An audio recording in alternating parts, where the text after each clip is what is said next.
Hi, I'm Berk Tas. I am the CEO of SentiAR. SentiAR is founded to develop a holographic guidance system for electrophysiology. And our ultimate objective is to create a platform that connects operating physicians to their digital tools in a very immersive and unprecedented way and become the backbone of all interventional procedures. One of our co-founders is a practicing electrophysiologist, and she realized, navigating within the heart anatomy, wouldn't it be amazing if you can see it like you're looking at an actual 3D object? And this particular procedure in electrophysiology is called cardiac ablation. It's a minimally invasive procedure, meaning they're operating in the heart, but the chest is closed. So they operate through visualization, image information that they get. It's not real see with the naked eye. And you need to see this data, you need to act on it, and you need to be able to control it. In all cases, this is accurate. In all interventional cases, these are the needs. Today, we meet it by throwing more people at it, and it's grossly inefficient still. Our vision of creating this operating system for an interventional suite, where all information is consumed through SentiAR platform, the opportunity is astronomical. The software, what SentiAR's platform is meant to do, is allow the physician to not only just see the actual hologram of patient's anatomy, and it's patient specific and it's real time, but also interact with it in a hands-free fashion, because their hands are on their tools, right? They're operating.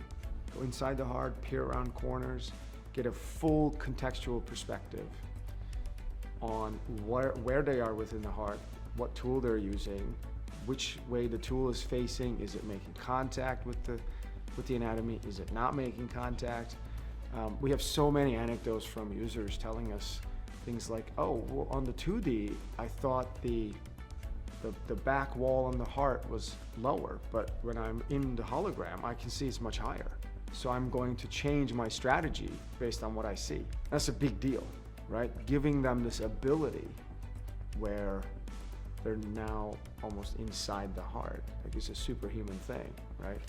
The way this system is used is also meant to be non-disruptive to their existing workflow.